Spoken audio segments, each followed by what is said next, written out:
날마다 쓰는 나의 신앙일기 TV 데일리 큐티 나무의 향기입니다. 오늘은 아모스 8장 11절에서 14절을 묵상하겠습니다.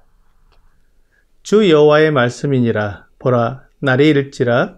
내가 기근을 땅에 보내리니 양식이 없어 주림이 아니며 물이 없어 가람이 아니요 여호와의 말씀을 듣지 못한 기갈이라.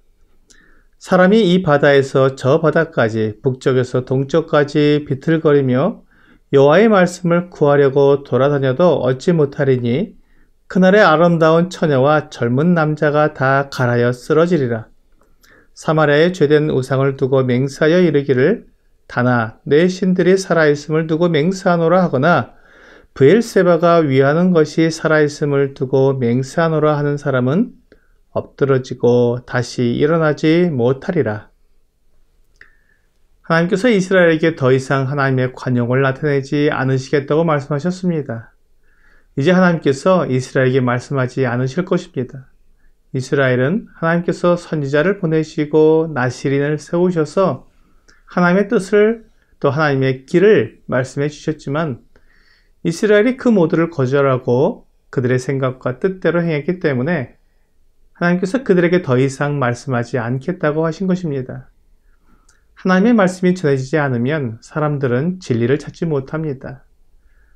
사람들의 삶에 진리가 없다면 사람들은 아무도 믿지 못하고 아무것도 확신하지 못합니다.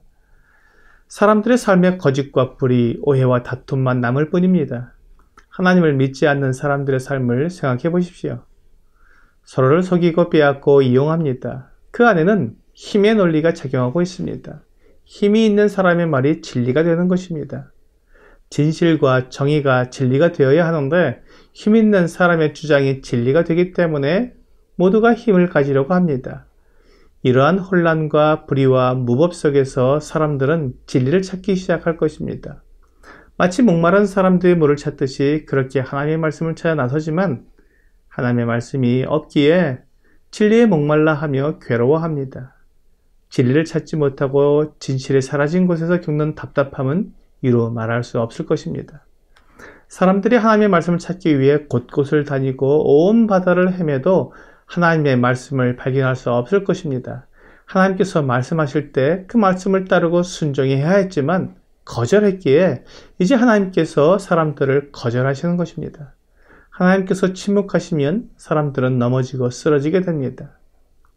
하나님께서 가까이 하시고 말씀하실 때는 그것을 알지 못했지만 하나님의 말씀이 사라지니 견딜 수 없게 된 것입니다. 그런데 놀라운 것은 사람들이 하나님의 말씀에 대한 기갈을 경험하면 회개하고 하나님께 돌아와야 하는데 오히려 하나님을 더 떠나는 것입니다. 사람들이 꾀를 내어 하나님과 비슷한 것을 만들어내는 것입니다. 진리를 잃어버린 사람들이 진리와 비슷한 것을 만들어내어 그것을 진리로 따르는 것입니다. 참된 기준을 잃어버리고는 스스로 새로운 기준을 만든 것입니다. 그런데 문제는 그 기준이 결코 그들을 올바로 인도하지 못한다는 것입니다. 예레미야 2장 13절은 내 백성이 두 가지 악을 행하였나니 곧 그들이 생수의 근원되는 나를 버린 것과 스스로 웅덩이를 판 것인데 그것은 그 물을 가두지 못할 터진 웅덩이들이니라 라고 말씀하고 있습니다. 그렇습니다. 하나님을 버린 이스라엘이 스스로 그들을 위할 신을 만들어 섬기기 때문에 더욱 악해진 것입니다. 하나님께서 이스라엘의 만연한 우상 숭배에 대해 분명히 경고하고 계십니다.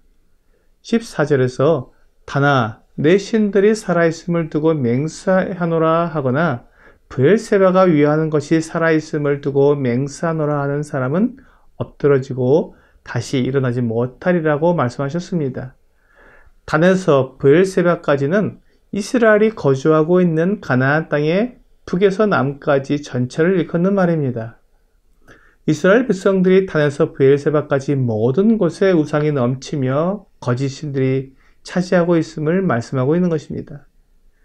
하나님께서는 그 우상을 섬기고 거짓 신을 따르는 자들이 엎드러지고 다시 일어나지 못할 것이라고 말씀하십니다. 예레미야가 말한 대로 그들이 지은 두 가지 죄악에 대해 하나님께서 분명하게 심판하실 것입니다. 하나님께서 아모스 선지자를 통해 말씀하시는 지금은 아직 하나님의 말씀이 그들과 함께 하고 있는 때입니다. 그러므로 하나님께로 돌이켜야 합니다. 하나님의 말씀이 사라지기 전에 하나님께로 돌이켜야 합니다. 이사야 55장 6절과 7절은 너희는 여호와를 만날 만한 때에 찾으라. 가까이 계실 때에 그를 부르라. 악인은 그의 길을, 불의한 자는 그의 생각을 버리고 여호와께로 돌아오라. 그리하면 그가 긍휼히 여기시리라. 우리 하나님께로 돌아오라. 그가 너그럽게 용서하시리라 라고 분명히 말씀하고 계십니다. 하나님께로 돌아오면 받아주시고 용서해 주신다고 약속해 주셨습니다. 그러므로 악을 버리고 불의한 것을 버리고 하나님께로 돌아가야 합니다. 사탄은 사람들의 마음에 하나님에 대한 의심을 불어넣습니다. 하나님께 돌아가면 견딜 수 없는 벌을 받을 것이고 하나님이 결코 용서하지 않을 것이라고 속삭입니다. 만약 내가 행한 모든 악함과 죄가 낱낱이 드러난다면 얼마나 부끄러울 것이며 다시는 얼굴을 들고 다닐 수 없을 것이라고 말하면서 나의 죄와 더러운 악을 꼭꼭 숨기고 가리고 드러나지 않게 하라고 속삭입니다. 하나님은 우리와 사귐을 가지기 원하십니다. 이것이 하나님께서 처음부터 사람에게 두신 계획입니다. 그러므로 사람이 어떤 죄를 지었든지 어떤 잘못을 했든지 하나님께 가지고 나와 빛 가운데 드러내면 하나님께서 그 모든 것을 다 용서해 주시고 우리와 깨끗한 사귐을 시작하시는 것입니다. 이에 대해 요한일서 1장 7절은 그가 빛 가운데 계신 것 같이 우리도 빛 가운데 행하면 우리가 서로 사귐이 있고 그 아들 예수의 피가 우리를 모든 죄에서 깨끗하게 하실 것이요 라고 분명히 말씀하십니다. 그렇습니다. 우리가 지은 죄에 대해 우리 스스로 해결할 수 없습니다.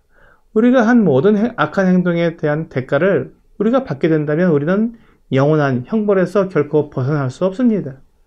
그렇기 때문에 하나님의 사랑과 하나님의 은혜가 필요합니다. 하나님의 완전한 능력으로 우리를 붙드시고 하나님의 완전한 사랑으로 우리를 구원하시는 것입니다. 오직 하나님만 그렇게 하실 수 있습니다.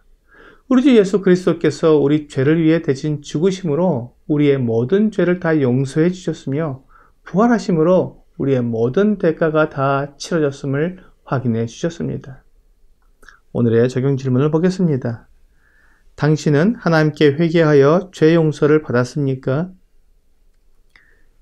이제 우리에게 남은 것은 하나님께로 돌이키는 것입니다. 회개하여 하나님께 나아가 우리의 죄를 빛 가운데 다 고백하고 예수 그리스도로 말미암아 완전한 용서를 받아야 합니다.